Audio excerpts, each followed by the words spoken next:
Hello friends, आज हम सभी लोग पाचन तंत्र के लेक्चर 2 पर डिस्कस करेंगे।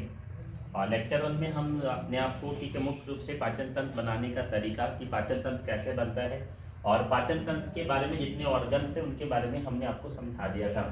और लास्ट टाइम मैंने ये बताया था कि पाचन तंत्र में मुख्य रूप से हमें कुछ विशेष अंगों के बारे में पढ़ना है। एक एक करके हम आज डिस्कस करना शुरू करेंगे। पहला अंग मुख गुहा था, दूसरा आपको बताया गया था ईसोफेगस या हमें ग्रसिका के बारे में पढ़ना है, तीसरा बताया गया था कि हमें अमाशय के बारे में पढ़ना है, और चौथा मैंने बताया था कि यकृत के बारे में हमें पढ़ना है, और देन हमने बताया था कि यकृत के बाद हमें अग्नाशय के बारे में पढ़ना है, और देन इसके बाद हमने आपको बताया था कि अग्नाशय के बाद हमें पित्ताशय के बारे में डिस्कस करना है 6 नंबर पे, और फाइनली हमने आपको बताया था कि सेकंड लास्ट और लास्ट यानी हमें छोटी आंत 7वें नंबर पर, और उसके बाद में 8वें नंबर पर हमें बड़ी आंत के रूप में डिस्कस करना है। यानी इतने पाचक अंग हमें पढ़ना था।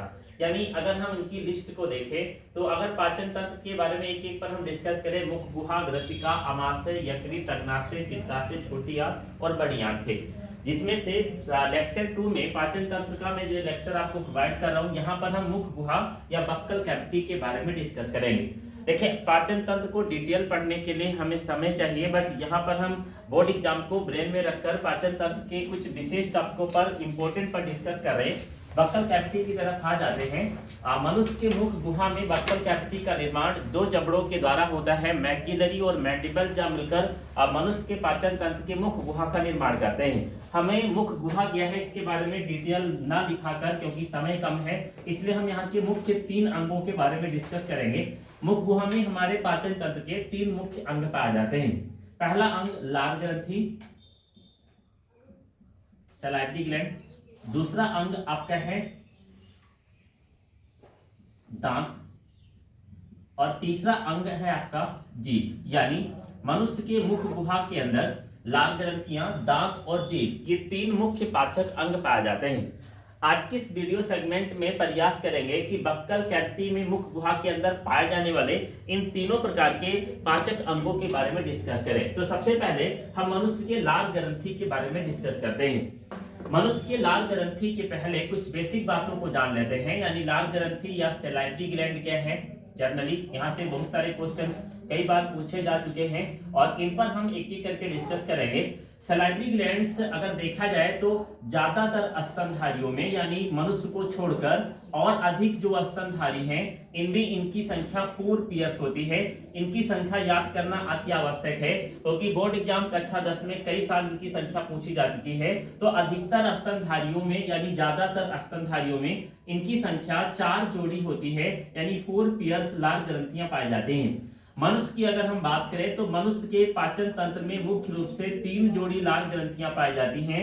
यानी मोस्ट ऑफ मैमल्स में 4 पेयर्स पाई जाती हैं, अधिकतर स्तनधारियों में। मनुष्य में इसकी संख्या 3 जोड़ी पाई जाती है, यानी 6 की संख्या में लार ग्रंथियां पाई जाती हैं। जबकि अगर हम बात करें व्हेल की, यानी ठीक है व्हेल मछली की, और फ्रॉग की यानी मेढक की, तो फ्रॉग और मेढक में कोई भी लार ग्रंथि नहीं पाई जाती है। यानी फ्रॉग्स और ठीक है मुख्य रूप से व्हेल्स के अंदर कोई भी लार ग्रंथि नहीं है, ये अनुपस्थित होती है। ये आपको ब्रेन में रखना है। क्या याद रखना है, मनुष्य के शरीर में 3 जोड़ी लार ग्रंथियां, अधिकतर स्तनधारियों में 4 जोड़ी लार ग्रंथियां, जबकि मेढक और व्हेल में कोई भी लार ग्रंथि नहीं पाई जाती। अब हम इनको अलग अलग प्रकार से जान लेते हैं। पहली लार ग्रंथि मनुष्य के कान के बगल पाई जाती है। यह लार ग्रंथि कहलाती है पैराटिड ग्रंथि। यानी पहली लार ग्रंथि का नाम है पैराटिड सैलाइवरी ग्लैंड्स। ये मनुष्य के शरीर में पहली लार ग्रंथि है।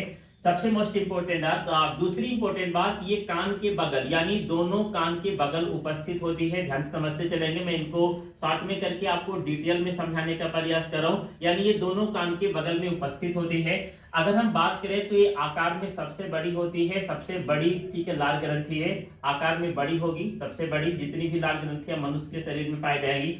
तीसरी इंपॉर्टेंट बात है, ये 25% सलाइवा यानी जितना भी लार बनता है उसका 25% लार का निर्माण करती है। 3 पॉइंट्स आपको याद रखने हैं पहली लार ग्रंथि के लिए, कि मनुष्य के शरीर में पैराटिड ग्रंथि दोनों कान के बगल में पाई जाती है। आकार में इसका आकार सबसे बड़ा होता है और यह 25% टोटल सलाइवा का फॉर्मेशन करती है। This is the first gland, जिसे हिंदी में भी पैराटिड ग्रंथि और इंग्लिश में भी पैराटिड सलाइवरी ग्लैंड कहते हैं। दूसरी ग्रंथि पाई जाती है, नाम इंग्लिश में अगर आप कंफर्म करते हैं तो बिल्कुल याद रहेगा, जिसका नाम है सबलिंगुअल ग्लैंड। दूसरी ग्रंथि है सबलिंगुअल ग्लैंड। लिंगुआ मींस जीभ, यानी हम अगर देखें तो सब मींस होता है के नीचे, लिंगुअल मींस होता है जीभ, यानी यह ग्रंथि जीभ के नीचे पाई जाती है। इसकी संख्या भी एक जोड़ी होती है और यह ठीक है आकार में सबसे छोटी होती है, यानी सबलिंगुअल ग्लैंड आकार में सबसे छोटी लाल ग्रंथि है। ये मुख्य रूप से केवल 5% सलाइवा का फॉर्मेशन करती है और ठीक है अगर हम इसका लोकेशन देखें तो यह मुख्य रूप से जीभ के नीचे पाई जाती है। केवल इंपॉर्टेंट पॉइंट पर मैं डिस्कस कर रहा हूं, ये आपको बिल्कुल याद रखना है। पहली ग्रंथि पैराटिड ग्रंथि, कान के बगल, आकार में सबसे बड़ी, 25% सलाइवा का निर्माण करती है। दूसरी ग्रंथि सबलिंगुअल ग्लैंड, आकार में सबसे छोटी, केवल 5% सलाइवा बनाती है और जीभ के नीचे पाई जाती है। जबकि अगर हम बात करें तीसरी ग्रंथि की, तीसरी ग्रंथि को हम सबमैंडिबुलर ग्लैंड कहते हैं। Third gland is known as the submandibular gland, इसे हम सबमैंडिबुलर ग्लैंड कहते हैं। सबमैंडिबुलर ग्लैंड कहाँ प्रेजेंट होती है, इसको भी नाम से ही क्लियर करेंगे। देखिए यहाँ पर इंग्लिश नाम लिखने का एक बहुत बड़ा रीजन है कि इसका लोकेशन आपको पता चल जाएगा। सब मीन्स होता है के नीचे, मैंडिबल्स मीन्स होता है मैंडिबल जबड़ा, जिसे हम निचला जबड़ा भी कह सकते हैं। हमारे शरीर में निचले जबड़े को हम मैंडिबल जबड़ा या निचला जबड़ा कहा जा सकता है, यानी हमारे निचले जबड़े के नीचे उपस्थित ग्रंथि को हम सबमैंडिबुलर ग्लैंड कहते हैं। अगर हम ठीक है इसका लोकेशन देखें तो ये जबड़े के नीचे, और जबड़ा भी हमारा 2 है, जबकि जबड़ा का मैं बार बार नाम ले रहा हूं, जबड़े के नीचे का मतलब ये निचले जबड़े के नीचे उपस्थित होती है। अगर हम बात करें तो यह मध्यम आकार की होती है, यानी सबसे छोटी सबसे बड़ी को छोड़कर मध्यम आकार की ग्रंथि है। और सलाइवा की बात करें तो सबसे ज्यादा सलाइवा का फॉर्मेशन करने वाली ग्रंथि सबमैंडिबुलर ग्रंथि है, जो टोटल 75% सलाइवा का फॉर्मेशन करती है। तो लाल ग्रंथि के लिए आपको इतने पॉइंट्स केवल याद रखने हैं। एक बार मैं रिवाइज कर देता हूं। पहला पॉइंट्स अगर आप देखेंगे लाल ग्रंथि के लिए तो ये बताया गया है कि फर्स्ट पॉइंट में लाल ग्रंथियां मनुष्य के शरीर में 3 जोड़ी पाई जाती हैं, अधिकतर स्तनधारियों में 4 जोड़ी पाई जाती हैं। व्हेल तथा मेढक में कोई लाल ग्रंथि नहीं पाई जाती है।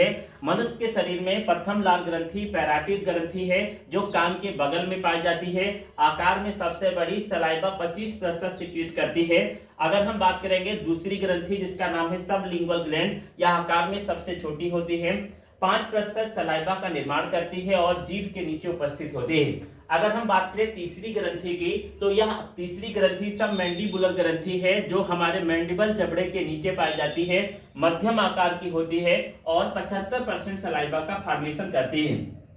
थोड़ा सा यहाँ पर और इंपॉर्टेंट पॉइंट जान लेते हैं, लार या सलाइवा क्या है। मनुष्य के शरीर में लार का निर्माण पर डे यानी एक दिन में एक मनुष्य में, यानी अगर एक मनुष्य पूर्ण रूप से स्वस्थ है तो उस मनुष्य के शरीर में एक दिन में सलाइवा का फॉर्मेशन लगभग 1.5 से यानी 1 लीटर से लेकर 1.5 लीटर के करीब होता है। यानी एक मनुष्य के शरीर में 1 लीटर से लेकर 1.5 लीटर के करीब सलाइवा का फॉर्मेशन हो रहा है। अगर हम सलाइवा के कंपोजिशन की बात करें, लार का कंपोजिशन क्या होता है, तो सलाइवा के कंपोजिशन की तरफ अगर हम चलते हैं, यानी रासायनिक पदार्थ इसमें कौन कौन से पाए जाते हैं। सलाइवा में मुख्य रूप से 99.5% सर्वाधिक मात्रा में जल पाया जाता है, H2O पाया जाता है। इसके अलावा सलाइवा में लगभग सलाइवा का अगर पीएच देखते हैं, दूसरी इंपॉर्टेंट बात, ये मोस्ट इंपॉर्टेंट है, सलाइवा का पीएच 6.8 के करीब होता है। अगर हम सलाइवा में अदर देखें तो पोटेशियम, कैल्शियम, मैग्नीशियम, ठीक है। इसके अलावा स्मॉल अमाउंट में टाइलिन एंजाइम और साथ में एक विशिष्ट एंजाइम और लाइसोजाइम उपस्थित होता है, यानी this is the chemical composition of, ठीक है, सलाइवा। एक बार पूरा रिवाइज करते हैं। फर्स्ट ऑफ ऑल देखेंगे सलाइवा में सर्वाधिक मात्रा में जल पाया जाता है, जिसका अमाउंट 99.5% है। अगर हम पीएच की बात करें तो सलाइवा का पीएच 6.8 होता है। इसके अलावा इसमें पोटेशियम, कैल्शियम, मैग्नीशियम जैसे आयन, साथ में 2 विशिष्ट एंजाइम टाइलिन और लाइसोजाइम एंजाइम उपस्थित होते हैं। एक स्वस्थ मनुष्य के शरीर में सलाइवा का निर्माण 1 से 1.5 लीटर पर डे होता है। यहाँ पर 2 एंजाइमों का कार्य भी जान लेते हैं। अगर हम बात करें, ठीक है, फर्स्ट एंजाइम जिसका नाम है टाइलिन, तो टाइलिन एंजाइम मनुष्य के शरीर में सीक्रेट होने वाला एक ऐसा एंजाइम है जो मुख्य रूप से स्टार्च को यानी मंड को फाइनली तोड़ने का कार्य करता है। टाइलिन एंजाइम स्टार्च को माल्टोज में तोड़ता है और फिर माल्टोज के बाद पुनः इसका पाचन हमारे आहार नली में होता है। यानी टाइलिन एंजाइम एक ऐसा एंजाइम है, इसका कार्य भी कई बार पूछा जा चुका है बोर्ड एग्जाम में, जो मंड को माल्टोज में तोड़ने का कार्य करता है और यह हमारे लार में स्मॉल अमाउंट में उपस्थित होता है। जो दूसरा एंजाइम है जिसका नाम है लाइसोजाइम। लाइसोजाइम एंजाइम एक ऐसा एंजाइम होता है जो एंटीबैक्टीरियल प्रॉपर्टी की तरह कार्य करता है, यानी यह जीवाणुरोधी एंजाइम होता है जो जीवाणुओं को नष्ट करने का कार्य करता है। इसके अलावा एक इंपॉर्टेंट बात लाइसोजाइम के लिए जान लेते हैं। प्रकृति में सबसे धीरे कार्य करने वाला एंजाइम लाइसोजाइम है। Lysozyme is the slowest enzyme of the nature. तो सेकंड लेक्चर में हम केवल लार ग्रंथि आपको पढ़ा पा रहे हैं। इसके बाद थर्ड लेक्चर में हम प्रयास करेंगे कि एक बड़ा सेगमेंट आपको प्रोवाइड किए, इसमें मैक्सिमम एक एक अंगों पर हम और डिस्कस कर पाए। एक बार मैं पूरी टॉपिक रिवाइज कर देता हूं। बक्कल कैविटी में लार ग्रंथि फर्स्ट ऑर्गन होगा, जिसके बाद हमें दांत और जीभ पढ़ना है। लार ग्रंथि की संख्या 3 जोड़ी मनुष्य में पाई जाती है। अधिकतर स्तनधारियों में 4 जोड़ी पाई जाती है। व्हेल तथा फ्रॉक्स में, मेढक में कोई लार ग्रंथि नहीं पाई जाती है। मनुष्य के शरीर में पहली लार ग्रंथि पैराटिड ग्रंथि है, जो कान के बगल में होती है, आकार में सबसे बड़ी होती है और 25% सलाइवा का निर्माण करती है। दूसरी लार ग्रंथि सबलिंगुअल ग्लैंड होती है, जो आकार में छोटी होती है, 5% सलाइवा बनाती है और जीभ के नीचे पाई जाती है। तीसरी लार ग्रंथि जिसे हम सब मैंडिबुलर ग्लैंड कहते हैं, यह निचले जबड़े के नीचे उपस्थित होती है। इसका आकार मध्यम होता है, लेकिन सलाइवा का निर्माण 75% करती है। हम लार के बारे में थोड़ा सा जान लेते हैं। मनुष्य के शरीर में लार एक लिक्विड मटेरियल के रूप में सिक्रीट होता है, जिसका अमाउंट 1 से 1.5 लीटर पर डे होता है, जिसमें मुख्य रूप से कैल्शियम, पोटेशियम, मैग्नीशियम जैसे विशेष आयन, 99.5% जल, पीएच मान 6.8 के करीब, जबकि इसके अलावा टाइलिन और लाइसोजाइम एंजाइम पाए जाते हैं। टाइलिन एक ऐसा एंजाइम है जो मनुष्य के शरीर में स्टार्च को माल्टोज में तोड़ने का कार्य करता है, यानी मंड का आंशिक डाइजेशन करके माल्टोज यानी पॉलीसैकेराइड कार्बोहाइड्रेट को डाइसैकेराइड कार्बोहाइड्रेट में परिवर्तित करने का कार्य करता है। जबकि लाइसोजाइम एक ऐसा एंजाइम है जो जीवाणुरोधी होता है और जीवाणुओं को नष्ट करने का कार्य करता है। साथ में लाइसोजाइम प्रकृति का सबसे धीरे कार्य करने वाला एंजाइम होता है। लेक्चर 3 में हम सभी लोग दांत और जीभ पर डिस्कस करेंगे। आप कंप्लीट रूप से लार ग्रंथि को अच्छे से तैयार कर लेंगे। धन्यवाद।